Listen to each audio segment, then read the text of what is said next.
Kita akan lanjut bahas Kejadian 29 ayat 1 sampai 30. Nah, ini walaupun saya sudah persingkat perikopnya, tapi tetap akan banyak hal yang sebenarnya bisa dibahas dari perikop ini. Nah, ini bagi yang baru datang mungkin ini rundown-nya. Jadi sampai jam 8 kita akan saling sharing. Lalu jam 8 sampai jam 9 akan pengajaran. Nah, seperti biasa mari kita mulai dengan doa. Nah, karena ini bulan Rosario gitu ya, bulan uh, yang berhubungan dengan Maria, nah, maka kita akan berdoa, doa yang berhubungan dengan Bunda Maria. Kalau kita doa Rosario, wah, nanti kelamaan 10 menit lebih nanti untuk doa. Nah, maka kita akan mulai dengan doa ini. Mohon perlindungan Bunda Maria. Mari kita berdoa. Dalam nama Bapa dan Putra dan Roh Kudus. Amin. Mohon perlindungan Bunda Maria. Ke dalam perlindunganmu kami bernaung. O Santa Bunda Allah, janganlah mengabaikan doa kami. Bila kami dirundung nestapa, namun bebaskanlah kami selalu dari mara bahaya. O Perawan mulia yang terpuji. Kemuliaan kepada Bapa dan Putra, Roh Kudus, seperti pada permulaan, sekarang, selalu, dan sepanjang segala abad. Amin. Santo Agustinus dari Hippo, Santo Hieronymus, Santo Yohanes Chrysostomus, doakanlah kami. Amin. Dalam nama Bapa dan Putra dan Roh Kudus. Amin. Nah, sebelum saling sharing, saya sedikit ingin membahas tentang doa ini ya, sebelum kita baca KGK dan membaca firman. Ini karena ini menarik sekali doa ini. Ini termasuk, mungkin sudah pernah dengar dari beberapa pengajar atau mungkin beberapa pastor di YouTube ya, pasti banyak yang mengajarkan hal ini. Nah, ini termasuk salah satu doa tertua. Doa kepada Bunda Maria yang tertua. Ini papirus ini, nah ini sebelah kiri ini, ya. Bentar. Nah, yang sebelah kiri ini papirus atau tulisan yang ditulis dalam kertas ini ya. Papirus manuskrip ini di dalam bahasa Yunani ditemukan di Mesir. Yang diperkirakan ini dari abad ketiga, alias dari tahun 200-an. Maka ini praktek, ini doa termasuk doa yang tertua. Nah, ini tulisan dalam bahasa Yunani ya. Saya juga belum fasih dalam melafalkannya gitu ya. Cuman ada hal yang menarik, yaitu pada kata ini, Theotoke. Terbaca Theotoke. Gitu. Atau Theotokos, yang artinya yang melahirkan Allah, atau yang mengandung Allah, atau Bunda Allah. Kalau tadi bahasa Indonesia kita baca Bunda Allah. Oh, Santa Bunda Allah. Ini Theotoke atau Theotokos. Nah, ini menarik sebenarnya untuk dibahas karena beberapa pihak, entah mungkin beberapa orang mungkin atau sampai beberapa oknum tidak setuju dengan penyebutan Bunda Allah kepada Maria. Gelar Bunda Allah mungkin bagi beberapa orang dianggap terlalu ketinggian mungkin bagi beberapa orang. Bagi itu untuk diberikan kepada Maria. Nah, tapi menariknya adalah begini. Gereja Purba di abad ketiga tahun 200-an saja sudah menyebut Maria sebagai Bunda Allah. Gitu ya, Theotoke, Bunda Allah. Nah, bahkan Santo Irenaeus itu muridnya Santo Polikarpus. Santo Polikarpus itu murid langsung dari Rasul Yohanes. Rasul Yohanes ini adalah penginjil Yohanes ya, yang menulis Injil Yohanes, murid langsung dari Yesus, yang dimana Yesus menyerahkan ibunya Bunda Maria kepada Rasul Yohanes ini. Ya, Rasul Yohanes punya murid Santo Polikarpus punya murid Santo Irenaeus. Ya, itu di tahun 180-an mengatakan bahwa Maria ini yang melahirkan Tuhan. Maria ini Theotoke, Theotokos, yang melahirkan Tuhan atau Bunda Tuhan, Ibu Tuhan. Itu oleh Santo Irenaeus. Itu lebih lama lagi, tahun 180. Ini sebelum papirus ini berarti. Termasuk Bapak Gereja yang lama. Nah, tapi terlebih daripada itu semua, yang pertama kali memberikan Maria itu gelar Bunda Allah atau Bunda Tuhan, itu bukan bapak gereja, bukan murid para rasul, bahkan bukan para rasul sendiri. Tapi memberikan gelar Maria Bunda Allah itu adalah Elizabeth, ibu dari Yohanes Pembaptis. Itu orang pertama yang memberikan gelar kepada Maria Bunda Tuhan dalam Lukas 1 ayat 43. Elizabeth mengatakan, siapakah aku ini sampai ibu Tuhanku datang mengunjungi aku. Theotokos, ibu Tuhan. Itu dalam Lukas 1 ayat 43. Nah, jadi sini jelas bahwa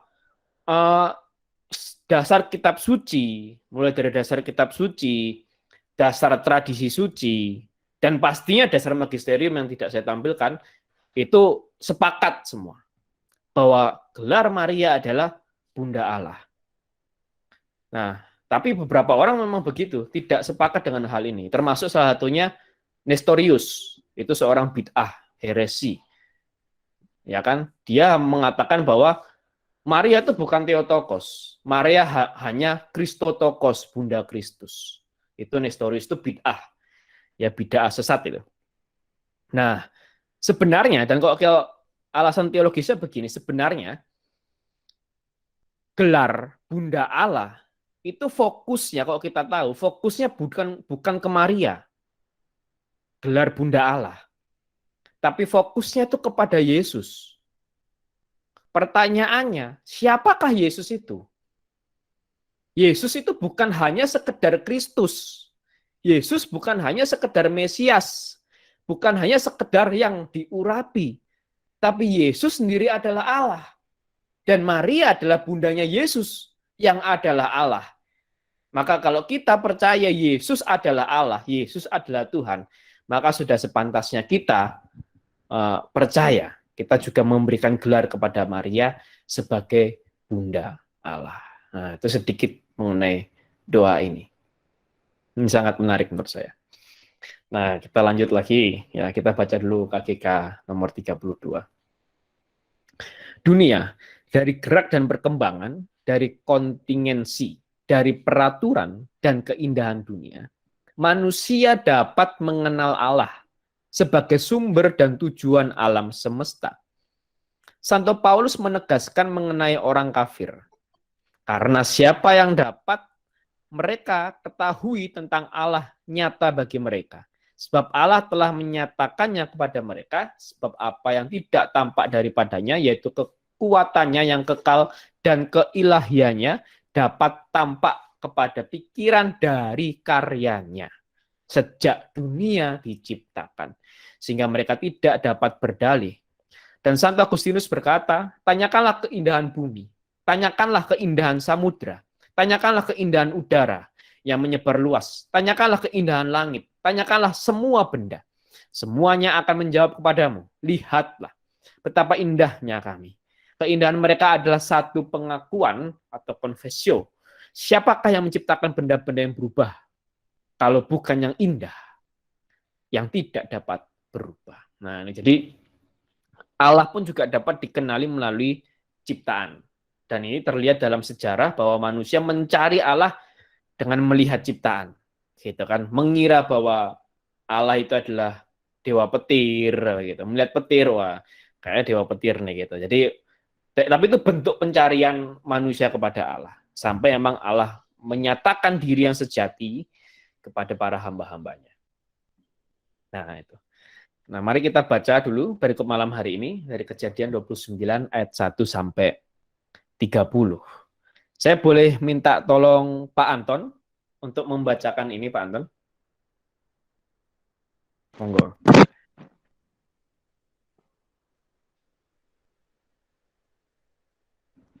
Oh, maaf Pak Anton, audionya belum masuk.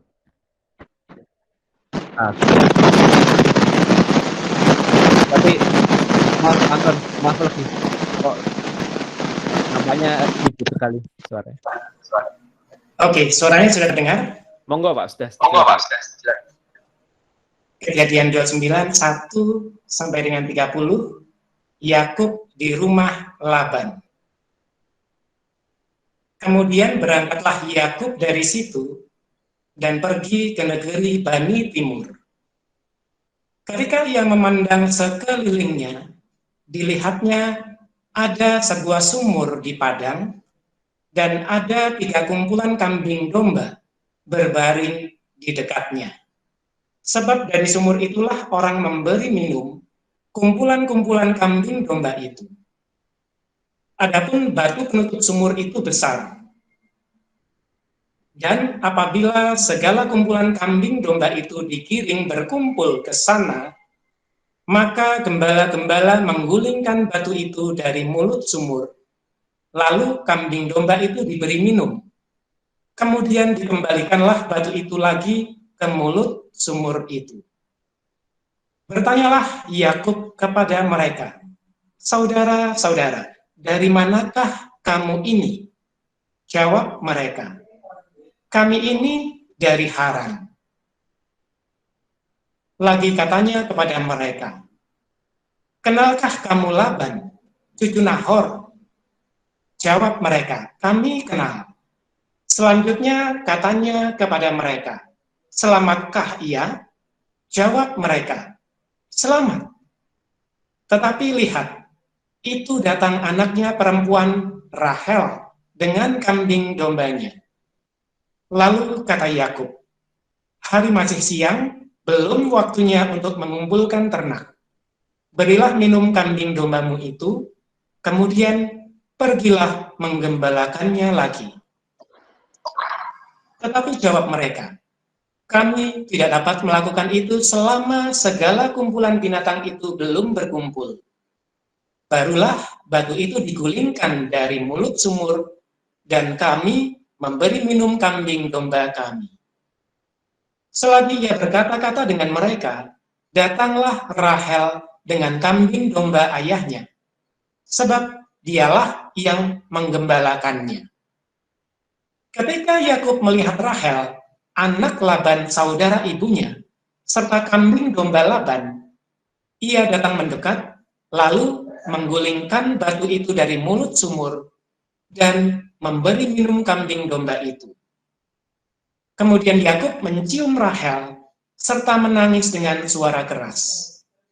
Lalu Yakub menceritakan kepada Rahel bahwa ia sanak saudara ayah Rahel dan anak Ribka. Maka berlarilah Rahel menceritakannya kepada ayahnya.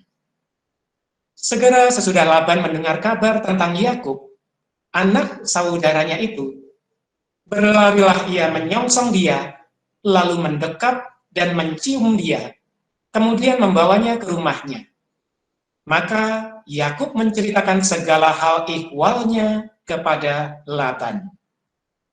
Kata Laban kepadanya, "Sesungguhnya engkau saudara sedaging dengan aku." Maka tinggallah Yakub padanya genap sebulan lamanya. Kemudian berkatalah Laban kepada Yakub, "Masakan karena engkau adalah sanak saudaraku, engkau bekerja padaku dengan cuma-cuma? Katakanlah kepadaku, apa yang patut menjadi upahmu?" Laban mempunyai 2 anak perempuan, yang lebih tua namanya Lea, dan yang lebih muda namanya Rahel. Lea tidak berseri matanya, tetapi Rahel itu elok sikapnya dan cantik parasnya. Yakub cinta kepada Rahel, sebab itu ia berkata, "Aku mau bekerja padamu 7 tahun lamanya untuk mendapatkan Rahel, anakmu yang lebih muda itu." Sahut Laban, "Lebih baiklah ia kuberikan kepadamu daripada kepada orang lain. Maka tinggallah padaku." Jadi bekerjalah Yakub 7 tahun lamanya untuk mendapat Rahel itu. Tetapi yang 7 tahun itu dianggapnya seperti beberapa hari saja, karena cintanya kepada Rahel. Sesudah itu berkatalah Yakub kepada Laban, "Berikanlah kepadaku bakal istriku itu, sebab jangka waktuku telah genap, supaya aku akan kawin dengan dia." Lalu Laban mengundang semua orang di tempat itu dan mengadakan perjamuan. Tetapi pada waktu malam, diambilnyalah Lea anaknya, lalu dibawanya kepada Yakub. Maka Yakub pun menghampiri dia. Lagi pula Laban memberikan Zilpa, budaknya perempuan, kepada Lea, anaknya itu, menjadi budaknya. Tetapi pada waktu pagi tampaklah bahwa itu Lea. Lalu berkatalah Yakub kepada Laban, apakah yang kau perbuat terhadap aku ini? Bukankah untuk mendapat Rahel aku bekerja padamu? Mengapa engkau menipu aku? Jawab Laban, tidak biasa orang berbuat demikian di tempat kami ini, mengawinkan adiknya lebih dahulu daripada kakaknya. Genapilah dahulu 7 hari perkawinanmu dengan anakku ini. Kemudian anakku yang lain pun akan diberikan kepadamu sebagai upah, asal engkau bekerja pula padaku 7 tahun lagi. Maka Yakub berbuat demikian. Ia menggenapi ke-7 hari perkawinannya dengan Lea. Kemudian Laban memberikan kepadanya Rahel, anaknya itu, menjadi istrinya. Lagi pula Laban memberikan Bilha, budaknya perempuan, kepada Rahel, anaknya itu, menjadi budaknya. Yakub menghampiri Rahel juga, malah ia lebih cinta kepada Rahel daripada kepada Lea. Demikianlah ia bekerja pula pada Laban 7 tahun lagi. Demikianlah sabda Tuhan. Syukur kepada Allah. Terima kasih Pak Anton sudah membantu membacakan untuk malam hari ini.